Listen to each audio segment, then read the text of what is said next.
ಅಕ್ಬರನ ದರ್ಬಾರದಲ್ಲಿ ಬೀರಬಲ್ಲನ ನ್ಯಾಯ. ಬೆಳಗಿನ ಸೂರ್ಯ ಉದಯಿಸೇ ಇರಲಿಲ್ಲ. ಅಕ್ಬರನ ಅರಮನೆಯಲ್ಲಿ ಎಲ್ರೂ ಚಿಂತೆಯಲ್ಲಿದ್ರು. ರಾಣಿ ರುಕ್ಸಾನಾ ಅವರ ಬೆಲೆಬಾಳುವ ಹಾರ ಅವರ ಕುತ್ತಿಗೆಯಿಂದ ಮಾಯವಾಗಿತ್ತು. ಪೂರ್ತಿ ಅರಮನೆಯಲ್ಲಿ ಎಲ್ರಿಗೂ ಗಾಬರಿ. ನನ್ನ ಚಿನ್ನದ ಸರ ಕಳ್ತನವಾಗಿದೆ. ನನ್ನಮ್ಮ ನನ್ಗೆ ಮದ್ವೆ ಟೈಮಲ್ಲಿ ಕೊಟ್ಟಿದ್ರು. ಅಯ್ಯೋ, ನಿಮ್ಮ ಚಿನ್ನದ ಸರವನ್ನು ಯಾರ್ ಕತ್ಕೊಂಡ್ರು ರಾಣಿಯವರೇ? ಗೊತ್ತಿಲ್ಲ. ಆ ಚಿನ್ನದ ಸರ ನೀನೇನಾದ್ರೂ ತಗೊಂಡ್ಯಾ? ಏನ್ ಹೇಳ್ತಿದ್ದೀರಿ ರಾಣಿಯವರೇ? ನಾನು ಎಂದಿನಂತೆ ಸ್ವಚ್ಛ ಮಾಡ್ತಿದ್ದೆ ಅಷ್ಟೇ. ಸುಳ್ಳು ಹೇಳ್ಬೇಡ ಗುಲಾಬ್. ನಿನ್ನೆ ರಾತ್ರಿಯಿಂದ ವೈದ್ಯರಾಜನನ್ನು ಬಿಟ್ರೆ ನೀನೇ ನನ್ನ ಕೋಣೆಗ್ ಬಂದಿರೋದು. ನನ್ನನ್ನು ನಂಬಿ ರಾಣಿಯವರೇ. ನಾನು ಬಡವಳು ಹೌದು, ಆದ್ರೆ ಕಳ್ಳಿ ಅಂತೂ ಅಲ್ಲ.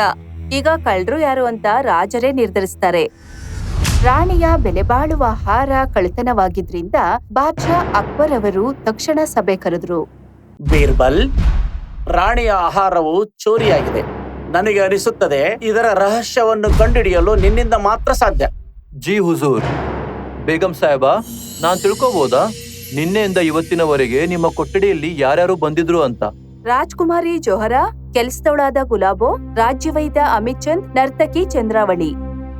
ನಾನು ಎಲ್ಲರನ್ನೂ ಕರೆಯೋಕೆ ಇಷ್ಟಪಡ್ತೀನಿ. ಎಲ್ಲರನ್ನು ದರ್ಬಾರದಲ್ಲಿ ಕರೆಯಿರಿ.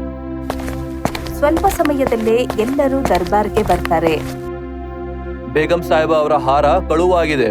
ನೀವೆಲ್ಲರೂ ಅನುಮಾನದ ವ್ಯಕ್ತಿಯಾಗಿದ್ದೀರಿ. ಏನ್ ಹೇಳ್ತಿದ್ದೀರಿ ರಾಜ್ಕುಮಾರರೇ? ನಾನು ಮಹಾರಾಣಿ. ನಾನೇ ಕಳ್ತನ ಮಾಡ್ಲಿ? ಕ್ಷಮಿಸಿ ರಾಜಕುಮಾರಿ ಅವರೇ, ನೀವು ಈಗ ಸಂಶಯದ ವ್ಯಕ್ತಿಯಾಗಿದ್ದೀರಿ. ಲೆಹಜಾ, ನೀವು ನನ್ನ ಆಜ್ಞೆಯನ್ನ ಒಪ್ಪಬೇಕು. ಮತ್ತು ನನ್ನ ಆದೇಶ ಏನು ಅಂದ್ರೆ ನಿಮ್ಮ 4 ಜನನನ್ನು ಬೇರೆ ಬೇರೆ ಕೊಠಡಿಯಲ್ಲಿ ಇರಿಸಲಾಗುವುದು. ಬೀರ್ಬಲ್ಲನ್ನು ಎಲ್ಲರನ್ನೂ ಬೇರೆ ಬೇರೆ ಕೋಣೆಯಲ್ಲಿ ಕೂರಿಸ್ತಾರೆ. ಆಮೇಲೆ ಎಲ್ಲಕ್ಕಿಂತ ಮೊದಲು ಗುಲಾಬಳನ್ನು ವಿಚಾರಿಸ್ತಾರೆ. ಹೇಳು ಗುಲಾಬು, ನೀನು ಬೆಳಿಗ್ಗೆ ಎಲ್ಲಿದ್ದೆ ಮತ್ತೆ ಏನು ಮಾಡ್ತಾ ಇದ್ದೆ? ಮಹಾರಾಜ್ರೆ, ನಾನು ದಿನ ಕೆಲಸ ಮಾಡೋ ಹಾಗೆ ಅಲ್ಲಿ ಸ್ವಚ್ಛ ಮಾಡ್ತಿದ್ದೆ ಅಷ್ಟೇ. ಆದ್ರೆ ಮಹಾರಾಣಿಯವರು ಮಲ್ಕೊಂಡಿದ್ದಾಗ ನಾನು ಆ ಚಿನ್ನ ಸರವನ್ನು ಅವ್ರ ಕುತ್ತಿಗೆಲೇ ನೋಡಿದ್ದೆ. ಮತ್ತೆ ಆ ಸಮಯದಲ್ಲಿ ಬೇರೆ ಯಾರಾದ್ರೂ ಇದ್ರಾ? ಇಲ್ಲ ರಾಜ್ರೆ, ಸ್ವಲ್ಪ ಸಮಯದ ನಂತರ ಅಲ್ಲಿಗೆ ವೈದ್ಯರಾಜರು ಬಂದ್ರು. ಮತ್ತೆ ಅವ್ರು ಬಂದ ಕೂಡ್ಲೆ ನನ್ ಕೋಣೆಯಿಂದ ಹೊರಗಡೆ ಹೋದೆ. ಸರಿ, ಹಾಗಾದ್ರೆ ಗುಲಾಬಳನ್ನು ವಿಚಾರಿಸಿದ ನಂತರ ಬೀರಬಲ್ಲನು ಬೇರೆ ದಾರಿಯಿಂದ ರಾಜ್ಕುಮಾರಿ ಬಳಿಗೆ ಹೋಗ್ತಾರೆ. ರಾಜ್ಕುಮಾರಿ ಸಾಹೇಬ, ಇವತ್ತು ಬೆಳಿಗ್ಗೆ ನೀವು ಎಲ್ಲಿದ್ರಿ? ನಾನು ಅಮ್ಮನ್ ಬಳಿನೇ ಇದ್ದೆ. ಅವ್ರು ನನ್ಗೆ ಕೆಲವು ಪುಸ್ತಕ ಕೊಟ್ಟು ಓದೋಕ್ ಹೇಳಿದ್ರು. ನಾನ್ ಅವರಲ್ಲಿ ಅಪ್ಪಣೆ ಪಡೆದು ಸ್ವಲ್ಪ ಹೊರಗಡೆ ಹೋದೆ. ನೀವು ಕೊಠಡಿಯಿಂದ ಹೊರಡೆ ಬಂದ್ಮೇಲೆ ಹಾರ ಅವರ ಕೊಳಲಿ ಇತ್ತ? ಹಾ, ನಾನು ಹೊರಗಡೆ ಬಂದಾಗ ಆ ಚಿನ್ನ ಸರ ಅವ್ರ ಕುತ್ತಿಗೆಲಿ ಪಳಪಳ ಅಂತ ಹೊಳಿತಿತ್ತು. ನೀವು ಅಲ್ಲಿ ಬೇರೆ ಯಾರಾದ್ರೂ ಹೋಗ್ತಾ ಇರೋದು ನೋಡಿದಿರಾ? ಇಲ್ಲ, ನಾನು ಗುಲಾಬ್ ಮಾತ್ರ ಹೊರಗಡೆ ಹೋಗೋದ್ ನೋಡ್ದೆ ಅಷ್ಟೇ. ಸರಿ, ಹಾಗಾದ್ರೆ ರಾಜ್ಕುಮಾರಿಯನ್ನು ವಿಚಾರಿಸಿದ ನಂತರ ಬೀರಬಲ್ಲನು ಮೂರನೆಯದಾಗಿ ವೈದ್ಯರಾಜನ ಬಳಿಗೆ ಬರ್ತಾರೆ. ವೈದ್ಯರಾಜ್ ಅವರೇ, ನೀವು ಬೇಗಂ ಸಾಹೇಬರ ಕೊಠಡಿಯಲ್ಲಿ ಎಷ್ಟೊತ್ತಿಗೆ ಹೋಗಿದ್ರಿ? ನಾನು ಅಂದಾಜಾಗಿ 3ನೇ ಪಹರದಲ್ಲಿ ಹೋಗಿದ್ದೆ. ನಾನು ತಿಳ್ಕೋಬಹುದಾ ನೀವು ಅಲ್ಲಿ ಏಕೆ ಹೋಗಿದ್ರಿ ಅಂತ? ರಾಣಿಯವರಿಗೆ ಕೆಮ್ಮಿತ್ತು, ಔಷಧ ಕೊಡಲು ಹೋಗಿದ್ದೆ. ಆ ಸಮಯದಲ್ಲಿ ಹಾರ ರಾಣಿಯ ಕೊಡಲಿತ್ತ? ನಾನಂತೂ ನೋಡಿಲ್ಲ, ಆದರೆ ಇಲ್ಲ ಅಂತ ಅನಿಸುತ್ತೆ. ನನಗೆ ನೆನಪಿಲ್ಲ. ನಿಮ್ಮ ಕಣ್ಣುಗಳು ತುಂಬಾ ಅನುಭವಶಾಲಿ ಇದೆ ವೈದ್ಯವರೇ. ನಿಮ್ಮಿಂದ ತಪ್ಪಿಸ್ಕೊಳ್ಳೋದು ಈ ಮಾತು ನಂಬೋದಕ್ಕೆ ಆಗ್ತಾ ಇಲ್ಲ. ಸರಿ, ಕಳ್ಳನಂತರೂ ನಾನು ಹುಡುಕ್ತೀನಿ.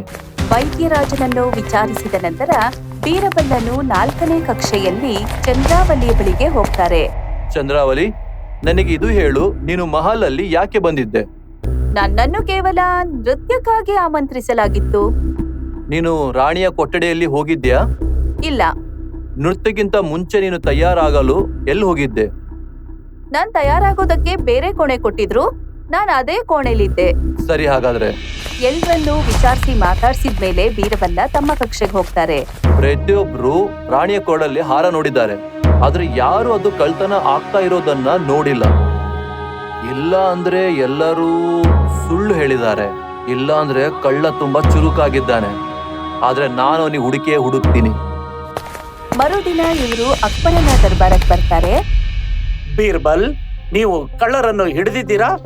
ಮಹಾರಾಜ್ ಅವರೇ, ಕಳ್ಳ ತುಂಬಾ ಚುರುಕಾಗಿದ್ದಾನೆ. ಅವನಿಗೆ ಹಿಡ್ಕೊಳ್ಳೋದಿಕ್ಕೆ ನಾನೊಂದು ಯೋಜನೆ ಮಾಡಿದ್ದೀನಿ. ಒಳ್ಳೆಯದು. ಹಾಗಾದ್ರೆ ಆ ಯೋಜನೆ ಏನು? ಬೀರಬಲ್ಲನು ಒಬ್ಬ ಸೇವಕರನ್ನು ಕರೆದು ಹೇಳ್ತಾರೆ. ಸೇವಕ, ಒಂದು ಸಣ್ಣ ತಾಮ್ರದ ಬಟ್ಟಲು ತಗೊಂಡ್ ಬಾ. ಈ ಬಟ್ಟಲಲ್ಲಿ ಏನಿದೆ ಬೀರ್ಬಲ್? ಈ ಬೊಟ್ಟಲಲ್ಲಿ ಬೂದಿ ಇದೆ ರಾಜರೇ. ಬೂದಿ? ಹಾ, ಬೂದಿ. ಇದು ಸಾಧಾರಣ ಬೂದಿ ಅಲ್ಲ, ಇದು ವಿಶೇಷವಾದ ಜಡಿಬೂಟಿಯಿಂದ ಮಾಡಿದ್ದು. ಆದರೆ ಈ ಕಳ್ಳರನ್ನು ಹಿಡಿಯುವುದಕ್ಕೆ ಈ ಬೂದಿಯು ಹೇಗೆ ಸಹಾಯ ಮಾಡುತ್ತದೆ? ಯಾರು ಅಪರಾಧಿ ಅಲ್ಲವೋ ಈ ಬೂದಿನ ಮುಟ್ತಾನೋ ಅವನ ಕೈ ಸ್ವಚ್ಛವಾಗಿರುತ್ತೆ. ಆದ್ರೆ ಕಳ್ಳ ಯಾವಾಗ ಮುಟ್ತಾನೋ ಈ ಬೂದಿಯ ಬಣ್ಣ ಬದಲಾಗುತ್ತೆ, ಮತ್ತೆ ಕಳ್ಳನ್ನ ಸುಲಭವಾಗಿ ಹಿಡಿಬಹುದು. ವಾ ಬೀರ್ಬಲ್, ನಿನ್ನ ಮಾತೇ ಇಲ್ಲ ಬಿಡು. ಈಗ 4 ದರ್ಬಾರಿನಲ್ಲಿ ಕರೆಯಲು ಅನುಮತಿ ಕೇಳುತ್ತೇನೆ. ಆ 4 ಕರೆತನ್ನಿ. ಈ ಬಟ್ಟಲಲ್ಲಿ ಗಿಡಮೂಲಿಕೆಯ ಬೂದಿ ಇದೆ. ಈ ಬಟ್ಟಲಲ್ಲಿರುವ ಬೂದಿಯನ್ನು 4 ಒಬ್ಬರಂತೆ ಒಬ್ಬರು ಮುಟ್ಟಬೇಕು. ಆದರೆ ಈ ಬೂದಿಯನ್ನು ಮುಟ್ಟುವುದರಿಂದ ಕಳ್ಳರನ್ನು ಹೇಗೆ ಹಿಡಿಯಬಹುದು? ಯಾರು ಮುಗ್ಧ ಈ ಬೂದಿಯನ್ನು ಮುಟ್ತಾರೋ ಅವನ ಕೈ ಸ್ವಚ್ಛವಾಗಿರುತ್ತದೆ. ಆದ್ರೆ ಯಾವಾಗ ಕಳ್ಳ ಇದನ್ನ ಮುಟ್ತಾನೋ ಇದರ ಬಣ್ಣ ಬೇರೆಯಾಗುತ್ತೆ, ಮತ್ತೆ ಕಳ್ಳ ಆಗ್ಲೇ ಸಿಕ್ಕಾಕೊಂತಾನೆ. ನಾನು ಪರೀಕ್ಷೆ ಕೊಡಲು ತಯಾರಿದ್ದೇನೆ. ಬೀರಬಲ್ಲ ವೈದ್ಯರಾಜನ ಕೈಯಲ್ಲಿ ಸ್ವಲ್ಪ ಬೂದಿ ಹಾಕ್ತಾರೆ, ಆದ್ರೆ ವೈದ್ಯರಾಜನ ಕೈ ಸ್ವಚ್ಛವಾಗೇ ಇರುತ್ತೆ. ನೀವು ನಿಷ್ಕಳಂಕ ಇದ್ದೀರಾ ವೈದ್ಯರಾಜ್? ನಂತರ ಬೀರಬಲ್ಲನು ರಾಜಕುಮಾರಿಯ ಕೈಯಲ್ಲಿ ಬೂದಿ ಹಾಕ್ತಾರೆ. ವೈದ್ಯರಾಜನಂತೆ ರಾಜಕುಮಾರಿಯ ಕೈ ಕೂಡ ಸ್ವಚ್ಛವಾಗೇ ಇರುತ್ತೆ. ರಾಜ್ಕುಮಾರಿ ಅವರೇ, ನೀವು ನಿಷ್ಕಳಂಕ ಇದ್ದೀರಾ, ನಮಗೆ ಕ್ಷಮಿಸಿ. ರಾಜ್ಕುಮಾರಿ ನಿರ್ದೋಷಿ ಅಂತ ತಿಳಿದು ಬಾದ್ಶಾ ಮತ್ತು ಬೇಗಂಗೆ ಖುಷಿ ಆಗತ್ತೆ. ಮಹಾರಾಜರೇ, ಈಗ ಸೇವಕಿ ಗುಲಾಬೋ ಅವರ ಪರಿಶೀಲನೆ ಮಾಡುತ್ತೇನೆ. ಒಪ್ಪಿಗೆ ಇದೆ. ಗುಲಾಬೋ, ಈಗ ಈ ಬೂದಿಯನ್ನ ನಿನ್ನ ಅಂಗೈಯಲ್ಲಿ ಇಟ್ಕೋಬೇಕು.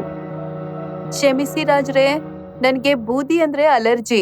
ನನ್ನ ತ್ವಚೆ ಉರಿಯೋಕ್ ಶುರುವಾಗತ್ತೆ. ಹೌದಾ? ಹೌದು ಮಹಾರಾಜ್ರೆ, ನಾನೇನಾದ್ರೂ ಬೂದಿ ಮುಟ್ಟಿದ್ರೆ ನನ್ನ ಕೈಯಲ್ಲೆಲ್ಲ ಹೀಗೆ ಆಗುತ್ತೆ. ಇದರರ್ಥ ಬೂದಿ ನಿನ್ನ ಕೈಯಲ್ಲಿ ತಗೊಳ್ಳೋದಕ್ಕೆ ನಿನಗೆ ಹೆದರಿಕೆ ಆಗುತ್ತೆ. ಪರೀಕ್ಷೆ ನೀಡೋದಕ್ಕೆ ಭಯ ಆಗೋಲ್ಲ, ನನ್ನ ತ್ವಚೆಗೆ ಏನಾದ್ರೂ ಆಗುತ್ತೆ ಅಂತ ಭಯವಾಗುತ್ತೆ. ನಾವು ನಿನಗೆ ಕಳ್ಳಿ ಅಂತ ಅನ್ಕೊಂಡು ಶಿಕ್ಷೆ ಕೊಡಬಹುದು. ನೀವು ತಪ್ಪು ಮಾಡದೇ ಇದ್ದವರಿಗೆ ಶಿಕ್ಷೆ ಕೊಡೋದಾದ್ರೆ ನನ್ನನ್ನು ನೇಣುಗಂಬಕ್ಕೇರ್ಸಿ. ಮಹಾರಾಜರೇ, ಇದರ ನ್ಯಾಯ ಆಮೇಲೆ ಮಾಡೋಣ. ನಾನು ಈಗ ನರ್ತಕಿ ಚಂದ್ರಾವಲಿಯನ್ನು ಪರೀಕ್ಷಿಸುತ್ತೇನೆ. ಚಂದ್ರಾವಲಿ, ನಿನ್ನ ಕೈನ ಮುಂದೆ ತಗೋ. ಚಂದ್ರಾವಳಿ ಭಯದಿಂದ ಬೀರಬಲ್ಲನ ಬಳಿಗೆ ಬರ್ತಾರೆ. ಆದ್ರೆ ಬೀರಬಲ್ಲ ಅವರ ಕೈಗೆ ಬೂದಿಯನ್ನು ಹಾಕಲು ಹೋದ ತಕ್ಷಣ ಅವ್ರ ಕೈಯನ್ನ ವಾಪಸ್ ತಗೋತಾರೆ. ಏನಾಯ್ತು? ನಿಮ್ಮ ಕೈ ಹಿಂದೆ ತಗೊಂಡೆ. ನನಗೂ ತ್ವಚೆಯ ಅಲರ್ಜಿ ಇದೆ, ನನಗೂ ಬೂದಿ ಮುಟ್ಟಿದ್ರೆ ಆಗೋದಿಲ್ಲ. ನೀನು ಬೂದಿಯನ್ನ ಮುಟ್ಟೋಕಾಗಲ್ಲ, ಆದ್ರೆ ನೀನು ನಿನ್ನ ಕಾಲಿನ ಗೆಜ್ಜೆಗಳನ್ನ ಮುಟ್ಟಬಹುದಲ್ವಾ? ಸ್ವಲ್ಪ ನಿನ್ನ ಗೆಜ್ಜೆಗಳನ್ನ ತೆಗೆದುಕೊಡು. ನನ್ನ ಕಾಲ್ ಚೈನ್ ತಗೊಂಡು ಏನ್ ಮಾಡ್ತೀರಿ ರಾಜ್ರೆ? ನೀ ನನ್ನ ಆದೇಶದ ಪಾಲನೆ ಮಾಡು ಅಷ್ಟೇ. ಚಂದ್ರಾವಳಿ ನಡುಗುತ್ತಾ ಕಾಲ್ ಚೈನ್ ಅನ್ನು ತೆಗಿತಾರೆ. ಅದ್ರೊಳಗಿಂದ ಒಂದು ವಜ್ರದ ಹರಳು ಕೆಳಗಡೆ ಬೀಳುತ್ತೆ. ಇದನ್ ನೋಡಿ ದರ್ಬಾರದಲ್ಲಿ ಎಲ್ಲ ಆಶ್ಚರ್ಯವಾಗುತ್ತೆ. ಇದೇ ವಜ್ರದ ಹಾರವು ಬೇಗಮರವರ ಕೊರಳಿನಲ್ಲಿತ್ತು. ಕಳ್ಳಿ ನಿಮ್ಮ ಕಣ್ಣಿನ ಎದುರುಗಡೆ ಇದ್ದಾಳೆ ಮಹಾರಾಜರೇ. ಈ ನರ್ತಿಕೆನೇ ಬೇಗಂ ಸಾಬರ ಹಾರನ ಕಳ್ತನ ಮಾಡಿದ್ದು. ನನ್ನಿಂದ ತಪ್ಪಾಯ್ತು ಮಹಾರಾಜ್ರೆ, ನನ್ನ ಕ್ಷಮಿಸ್ಬಿಡಿ. ನೀನೊಬ್ಬ ಮಹಿಳೆಯಾಗಿದ್ದಿ. ಇದರಿಂದ ನಿನಗೆ ಕಠಿಣವಾದ ಶಿಕ್ಷೆಯನ್ನು ಕೊಡದೆ ಕೆಲಸದಿಂದ ತೆಗೆದು ಹಾಕುತ್ತೇನೆ. ಅಕ್ಬರನ್ನು ನರ್ತಕಿಯನ್ನು ಕೆಲಸದಿಂದ ತೆಗಿತಾರೆ. ಬೀರ್ಬಲ್, ನಿಮ್ಮ ಬುದ್ಧಿವಂತಿಕೆಯ ಮೇಲೆ ಗೌರವವಿದೆ. ನಮಗೂ ಖುಷಿ ಇದೆ, ಆದ್ರೆ ನಮಗೊಂದ್ ಮಾತು ಅರ್ಥ ಆಗ್ಲಿಲ್ಲ. ಅನುಮಾನ ಪಡುತ್ತಿದ್ದು ಗುಲಾಬೋ ಮೇಲೆ, ಆದ್ರೆ ನಿಮ್ಗೆ ಚಂದ್ರಾವಳಿ ಮೇಲೆ ಹೇಗ್ ಅನುಮಾನ ಬಂತು? ಗುಲಾಬೋನ ಕಣ್ಣಲ್ಲಿ ಅವಳ ಚರ್ಮದ ರೋಗ ಕಾಣ್ತಾ ಇತ್ತು, ಆದ್ರೆ ಚಂದ್ರವಲಿಯಲ್ಲಿ ಕಳ್ಳತನ ಸಿಕ್ಕಾಕೊಳ್ಳೋದು ಹೆದರಿಕೆ ಇತ್ತು. ನನಗೆ ಕಳ್ಳರನ್ನು ಹಿಡಿಯಲು ತುಂಬಾ ಸುಲಭವಾಯಿತು. ಆದರೆ ಆ ವಜ್ರದ ಓಲೆಗಳು ಅವಳ ಕಾಲ್ ಕೆಳಗಿವೆ ಅಂತ ಹೇಗೆ ಗೊತ್ತಿಡಿದಿರಿ? ನಾನು ಬೇರೆಯವರ ಪರೀಕ್ಷೆ ಮಾಡುವಾಗ ಅವಳು ಅವಾಗ ಅವಳ ಗೆಜ್ಜೆಯನ್ನ ನೋಡ್ತಾ ಇದ್ಲು. ಅವಳು ಯಾವಾಗ ಬೂದಿಯನ್ನ ಅವಳ ಕೈಯಲ್ಲಿ ತಗೊಳ್ಳಲು ಹಿಂಜರಿದಳೋ ನನ್ನ ಸಂಶಯ ಸರಿಯಾಯಿತು. ನಿಮ್ಮ ಬುದ್ಧಿವಂತಿಕೆ ಮತ್ತು ಚತುರತೆಗೆ ಗೌರವವಿದೆ ಬೀರ್ಬಲ್. ಇದೇ ರೀತಿ ಬುದ್ಧಿವಂತರಾದ ಕಳ್ಳರು ಕೂಡ ಬೀರಬಲ್ಲನ ಬುದ್ಧಿವಂತಿಕೆಯಿಂದ ತಪ್ಪಿಸ್ಕೊಳಕ್ಕಾಗ್ಲಿಲ್ಲ. ಇದನ್ ನೋಡಿ ದರ್ಬಾರದಲ್ಲಿ ಎಲ್ಲರಿಗೂ ಸಂತೋಷವಾಗತ್ತೆ. ನಿಮ್ಗೆ ನಮ್ಮ ವಿಡಿಯೋ ಇಷ್ಟ ಆಗಿದ್ರೆ ಕೂಡಲೇ ನಮ್ಮ ಚಾನೆಲ್ ಅನ್ನ ಸಬ್ಸ್ಕ್ರೈಬ್ ಮಾಡಿ. ಮತ್ತೆ ವಿಡಿಯೋನ ಲೈಕ್ ಮತ್ತೆ ಶೇರ್ ಮಾಡೋದನ್ನ ಮರಿಬೇಡಿ. ಧನ್ಯವಾದ.